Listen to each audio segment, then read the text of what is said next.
One of the most remarkable realizations of CAM technology is a device in the shape of a small boy. It's perhaps the world's most astonishing surviving automaton.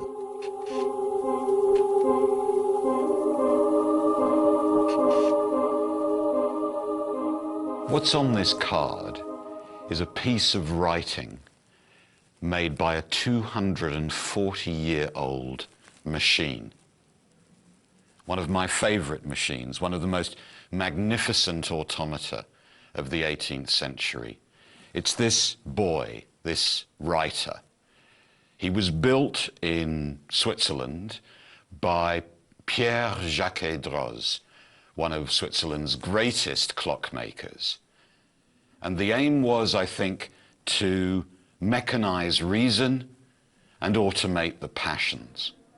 Jaquet-Droz was about 50 years old in the early 1770s when he designed and built this masterpiece. Inside the boy are almost 6,000 parts. What's astonishing is that every one of these crafted components has been refined and miniaturized to fit completely inside the body of the boy himself. What Jaquet-Droz did was to use the technologies of homeostasis, of miniaturization, to build really a true automaton.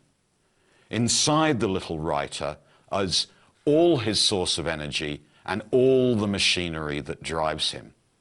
He works on his own.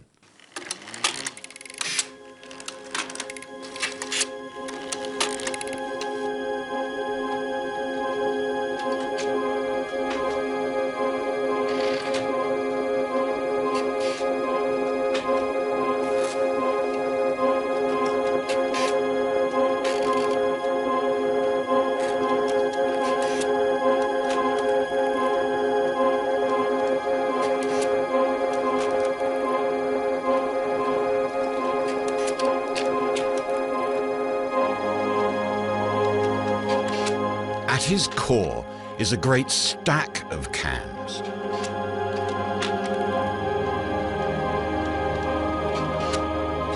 As these cams move, 3 cam followers read their shaped edges and translate these into the movement of the boy's arm.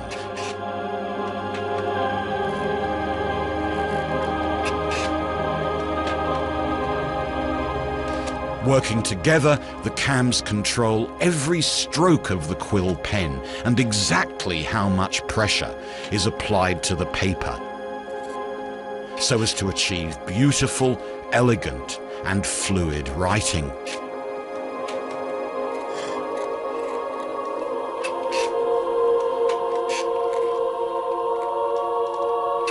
With this sublime machine, Jaquet-Droz had reverse engineered the very act of writing.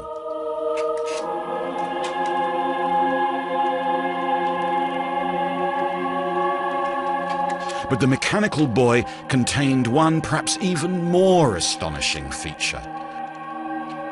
The wheel that controlled the cams was made up of letters that could be removed and then replaced and reordered. These allowed the writer, in principle, to make any word and any sentence. In other words, it allowed the writer to be programmed.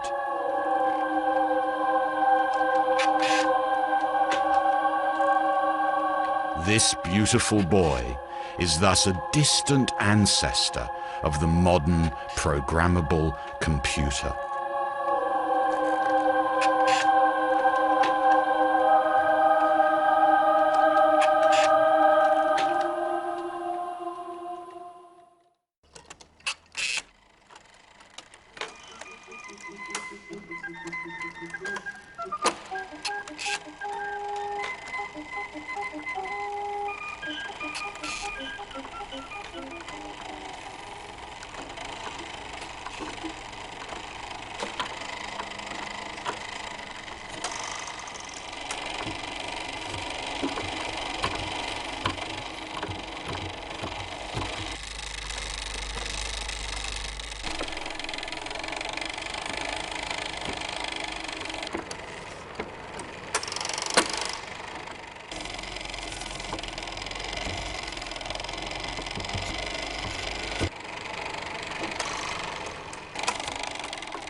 L'automate, le dessinateur, est l'œuvre d'Henri-Louis Jaquedreau, secondé de Jean-Frédéric Léchaud. Sa conception, commencée en 1772, a duré 2 ans. Aujourd'hui démonté pour nettoyage, il est mis à nu. Son enveloppe et l'intérieur de son corps sont composés de plusieurs centaines de pièces.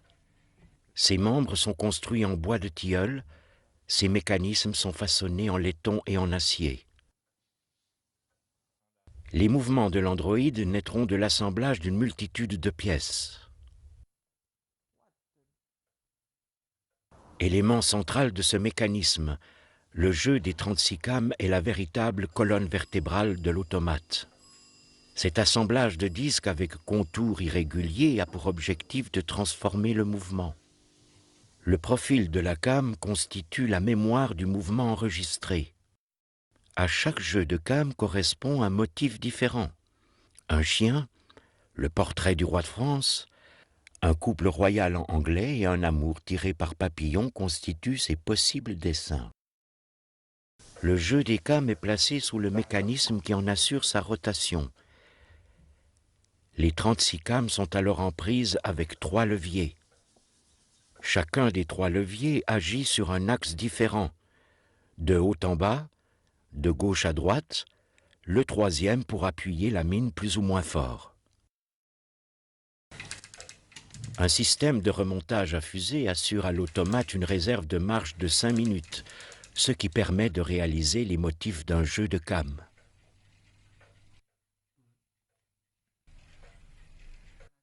Deux mouvements d'horlogerie situés aux extrémités du jeu de came garantissent le bon fonctionnement de l'automate.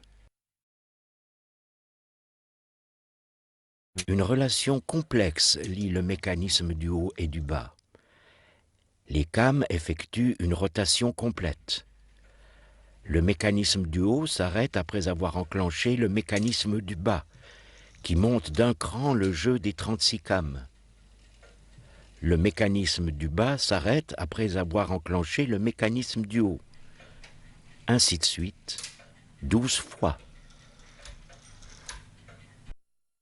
Au bout des leviers se trouve une pointe en rubis. Elle limite au maximum l'usure et assure la précision du trait. Un groupe de 3 cames d'un diamètre d'au maximum 8 cm permet d'effectuer, en fonction des creux et des bosses de celle-ci, entre 20 et 40 traits de crayon.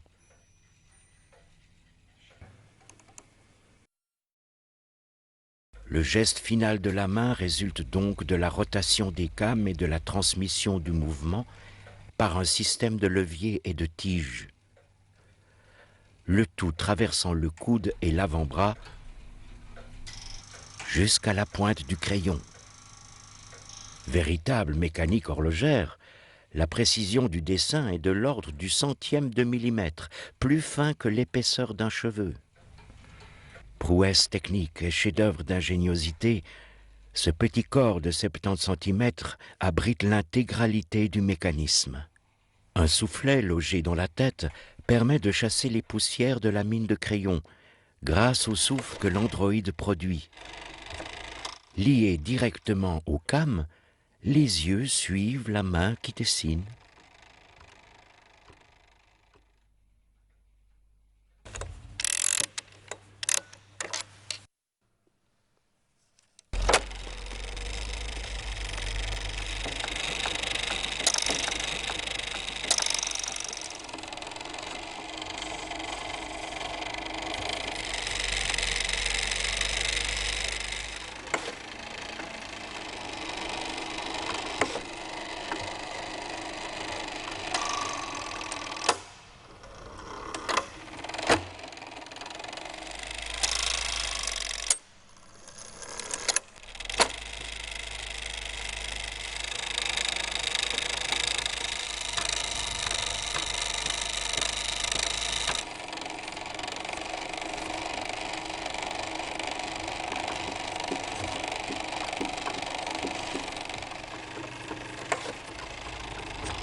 La musicienne a été conçue par Henri-Louis Jacquedreau de 1772 à 1774.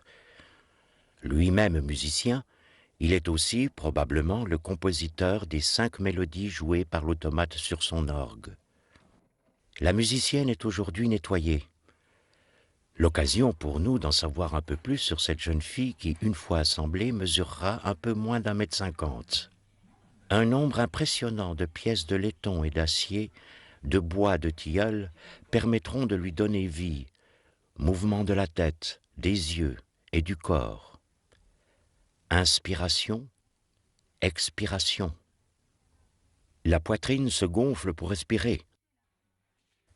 Les doigts, en attente de leur instrument, frappent déjà dans le vide. Une palette de pièces diverses permettra finalement de créer l'illusion. Cames, chaînettes, rouages, leviers, parmi d'autres.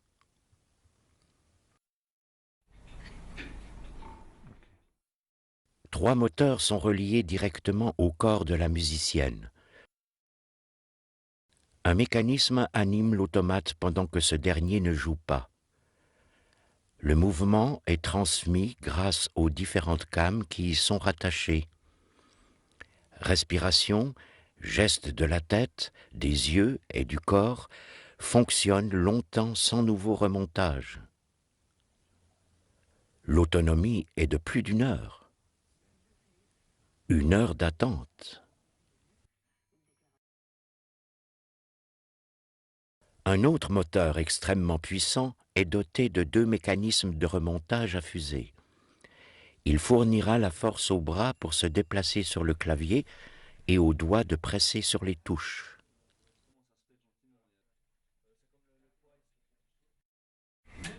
Le dernier mécanisme est le seul avec barillet sans fusée. Il fait tourner un rouage sur lequel une série de cames combine leurs mouvements pour que la musicienne salue par une révérence. Et ceci après chacune de ses prestations. Oui, sa gracieuse révérence trouve bien son origine dans ce dispositif mécanique. Au cœur de l'automate, un cylindre en 2 parties. Au-dessus de chacune des parties du cylindre, 5 petits crochets. Ils correspondent aux 5 doigts de chaque main.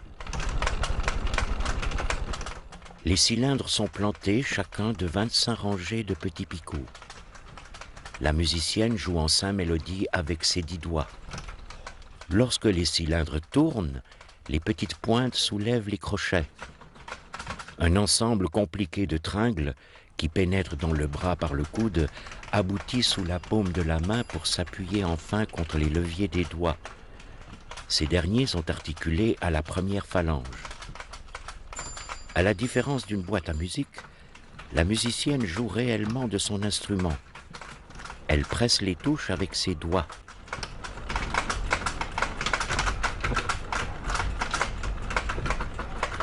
Les cylindres sont réunis par 10 cames destinées aux mouvements latéraux des avant-bras.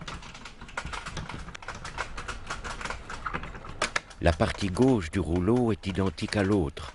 Elle possède en plus une grande came chargée de donner le mouvement de balancement du corps. Mécaniquement, lorsque la musique commence, le mouvement qui animait l'automate pendant la pause s'arrête. Ce sont alors des cames placées à la droite du rouleau à musique qui se chargent des mouvements du corps, de la tête et des yeux. Lorsque l'automate a terminé sa mélodie, un autre mécanisme amène la musicienne à faire sa jolie révérence.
L'automate, l'écrivain, est une création de Pierre Jaquedreau, secondé par Jean-Frédéric Léchaud. Sa construction a débuté en 1768 pour se terminer en 1772. L'écrivain est le plus ancien des 3 automates Android réalisés par les Jaquedreau. Son récent nettoyage est l'occasion de le découvrir de l'intérieur. Le corps de l'automate est fait de tilleul. Le laiton et l'acier composent les éléments mécaniques. Au final, plusieurs centaines de pièces seront combinées pour créer le geste. Épine dorsale de l'androïde, le jeu des 120 cames, véritable groupe d'organes mécaniques constituant une mémoire, a comme fonction de restituer un mouvement. Un mécanisme d'horlogerie entraîne la rotation du cylindre à cames. Au travers d'un système de remontage à fusée, l'automate écrivain dispose d'une autonomie d'environ 5 minutes, ce qui lui permet d'écrire un texte complet. En prise avec le jeu des cames, plusieurs leviers opèrent en fonction des creux et des bosses de celles-ci. Ils permettent au porte-cartes de se déplacer pour assurer l'avancée du texte, au texte de passer à la ligne et à la main d'écrire. Commandés eux aussi par un mécanisme de levier, les yeux se déplacent dans leur orbite et suivent le mouvement de la plume. Pour assurer le mouvement de la main, chacun des 3 leviers est en prise avec 40 des 120 cames. Ces leviers assurent le mouvement dans les 3 dimensions, en hauteur, en largeur et en profondeur. Caractéristique exceptionnelle, cet automate écrivain est programmable. Il peut écrire n'importe quel texte ne dépassant pas 40 signes sur 4 lignes. Un disque de programmation permet de composer le texte, chaque taquet correspondant à une lettre ou à une action, comme de tremper la plume dans l'encrier. Finesse extrême, une hauteur de 6,28 mm sépare le premier du dernier des 40 taquets. La hauteur du taquet de la lettre programmée entraîne, via un sabot et une chaînette, le groupe de cames correspondant à cette lettre au niveau des leviers. Les leviers transmettent les mouvements à la main qui écrit chacun des caractères alphabétiques, lettre par lettre. La commande passe par l'avant-bras jusqu'à la main qui écrit. Le mécanisme est d'une grande précision, l'épaisseur d'une came étant de 0,7 mm. Une fois le mouvement enclenché, une succession d'arrêts et de remises en marche alternatives s'opère. Il en va ainsi jusqu'à ce que la plume doigt de l'écrivain ait terminé le texte écrit à l'encre de Chine.